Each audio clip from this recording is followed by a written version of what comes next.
Hemos comenzado con un compositor aragonés, afincado en San Sebastián, y ahora vais a escuchar una música muy popular en Italia, una canción popular italiana que se hizo mundialmente famosa. Es una canción que, digamos, la hizo suya la resistencia, un poco luchando contra el fascismo. Creo que hoy en Francia a más de uno le gustaría esta canción, recordarla. Y bueno, nos vamos a sorprender un poquito con ella, a ver qué os parece.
Nos dedicamos a la pedagogía, nos dedicamos a enseñar a tocar el saxofón, pero hay ciertos temas en esta vida que hay que abarcarlos en todas y cada una de las tareas que hacemos. Y uno de ellos es la igualdad. Por eso, tenemos que hacer un esfuerzo por intentar incorporar poco a poco el papel de las mujeres compositoras en los conciertos. Hay bastantes más de las que creíamos, porque se empieza a investigar y se empieza a descubrir que hubo grandes compositoras que en su momento tuvieron gran relevancia, pero que por intereses tal vez de ciertos poderes políticos, conservadores a los que no interesaba demasiado, sus trabajos en muchos casos se metieron en un cajón, se dejaron de reeditar sus obras y cayeron en el olvido. Un caso es el de Amy Beach. Amy Beach es una compositora estadounidense, se dice que es la primera compositora estadounidense que se conoce, seguro que aparecerán más, pero de momento se dice que esta es la primera. Ella era una niña prodigio, su madre ya era músico, su madre era pianista, que tocaba en la iglesia evangelista y fue su maestra de piano. Entonces ella inició su carrera como niña prodigio al piano, vivían relativamente cerca de Boston, emigraron a Boston, a la ciudad, y el hecho de ser una gran instrumentista, ser una niña tan brillante, la hizo hacerse poco a poco un hueco entre la burguesía de allí, de la ciudad de Boston, porque en aquellos tiempos básicamente la música la hacían hombres y básicamente la música la hacían hombres ricos. Los que no...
Ahora vamos a dar paso a un cuarteto de saxofonistas, de grandes saxofonistas, que pienso que tal vez alguno de ellos es conocido por aquí, por la zona. Van a hacer una pieza de un compositor italiano que se llama Javier Girotto y que lleva por título Pasión en fuga. Pasión en fuga.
Hola, ahora. Bueno, buenas tardes y bienvenidos a este último concierto del Vigo Sax Forum. Es un auténtico placer tener a tantísima gente aquí y sobre todo que hoy es un día muy especial porque al final hoy están tocando los verdaderos protagonistas de toda esta semana. Antes de entregar los diplomas que acreditan la formación de esta semana, quería agradecer a todos vosotros. Veo muchísimos padres por ahí, familias, que esta semana fue bastante intensa de horarios y madrugones, llegar tarde después a casa, que sin vosotros no sería posible. Gracias por el apoyo a todos, que fue una maravilla de semana. Y la verdad es que todo el alumnado, hay un súper buen ambiente y es súper agradable toda esta semana con todos ellos. A mí me gustaría volver a agradecer, porque de verdad esto cuesta mucho trabajo y ayer ya sé que agradecí, pero voy a insistir hoy. Con el equipo técnico nos ayudó muchísimo. Andrés, millones de gracias. Manuel, con las grabaciones de todos los conciertos que iremos subiendo. Y Alberto con las fotos que todos los días sube en las redes, muchísimas gracias. A Bea, que hizo los carteles, toda la cartelería, y después mis colegas de cuerda, Alicia, Ana, Enrique, Anso, Seila, que llevamos un par de meses de locos. Para aquí, Alicia. Ahí. Vale. Buenas tardes a todos. A lo largo de esta semana hemos visto muchísimo talento, tanto por parte de alumnos como de profesores, y estamos súper contentos por ello. También hemos escuchado muchísimos agradecimientos a lo largo de esta semana de la mayoría de las personas que conforman este proyecto, pero quizás nosotros, los de casa, los del día a día, no hayamos dicho nada aún todavía, y la verdad también tenemos mucho que agradecer. Espero que no me sepa leer.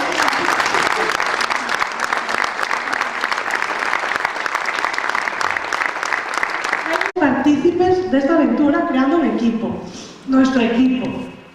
Sin él nada sería posible, sin su dedicación, ilusión y su magia, la magia de Tomás. Gracias en mayúscula.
Thank you.